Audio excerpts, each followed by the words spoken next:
आप सभी का होम साइंस क्लासेस में स्वागत है। आज के वीडियो में आज का हमारा स्टार्ट हो रहा है टीजीटी और पीजीटी के प्रैक्टिस सेट स्टार्ट हो रहा है। टीजीटी होम साइंस का पूरा सिलेबस कंप्लीट करा दिया गया है। अभी तक आपने नहीं देखा है तो आप प्लेलिस्ट में जाकर देख सकते हैं। आज से इसका पूरा प्रैक्टिस स्टार्ट हो रहा है और पीजीटी की क्लासेस स्टार्ट हो रही हैं। ठीक है, तो चलो आज का वीडियो स्टार्ट करते हैं।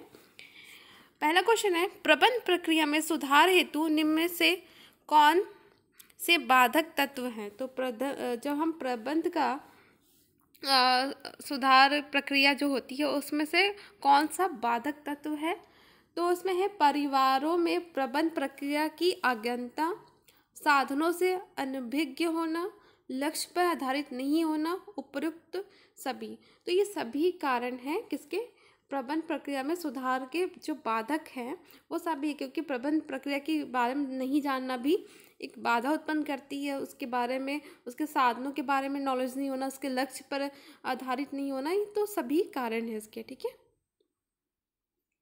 नेक्स्ट है, निम्न में से कौन एक गृह सज्जा के उप साधनों में आता है। तो गृह सज्जा के उप साधनों में कौन सा आता है इनमें से, कैलेंडर, डायरी, गहरी सतह पर में से कोई नहीं।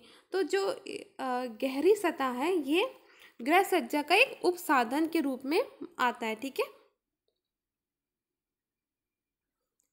नेक्स्ट है, दूध, मांस, मछली, अंडा तथा फल एवं ताजी सब्जियां हैं।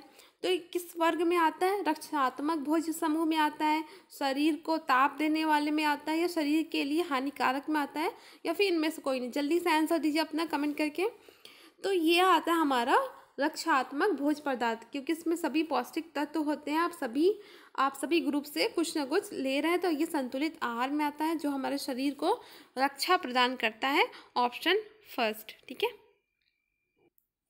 नेक्स्ट है, किस आयु में बच्चों की आवाज़ भारी होने लगती है। तो जो बच्चों का जब विकास होता है, ठीक है, शारीरिक विकास होता है, तो उसमें बहुत सारी चेंजेस आने लगती है। तो जो लड़कों की आवाज़ होती है भारी होने लगती है, लड़कियों के अलग चेंजेस होते हैं, लड़कों का अलग।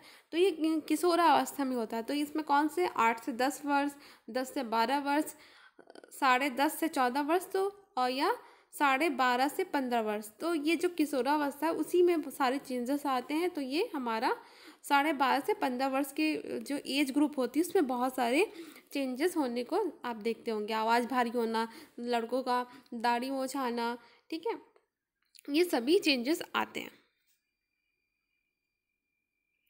नेक्स्ट है, प्राकृतिक अवस्था में पाए जाने वाले रंगों को क्या कहा जाता है।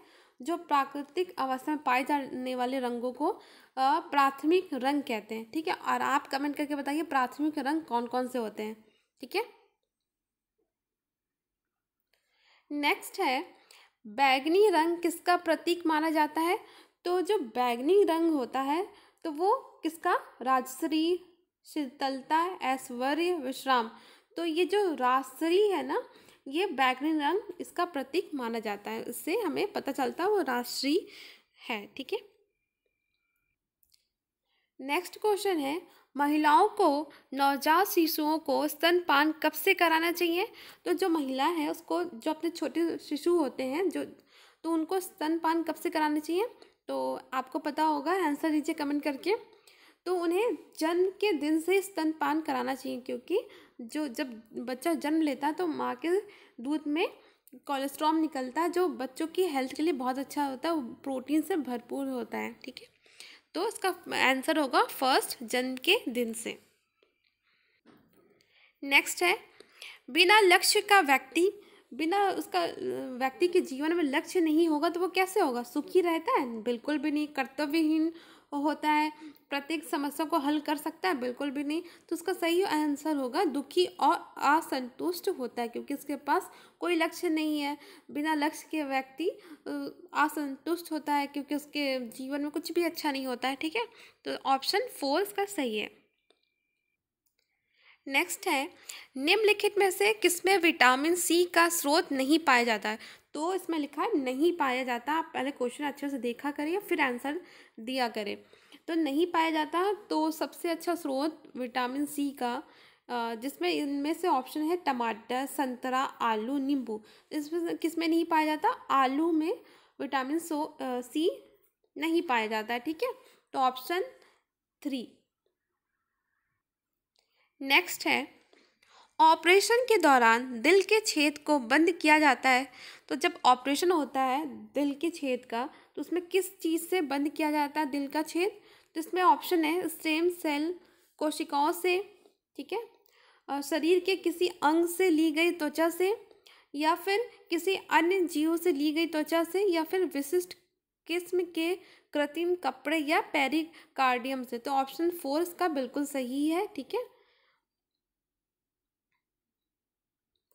नेक्स्ट है, खाद्यान्न मिलावट प्रतिबंध अधिनियम के द्वारा सरकार कौन सी कार्यवाही करती है? जब हम खाद्य पदार्थों में मिलावट करते हैं तो सरकार कौन सी कार्यवाही करती है? तो मिलावट और गलत प्रस्तुतिकरण पर प्रतिबंध लगाना, उपभोक्ता के लिए शुद्ध खाद्यान्नों की व्यवस्था करना, और खाद्यान्नों में मिलावट करने वालों को दंड देना।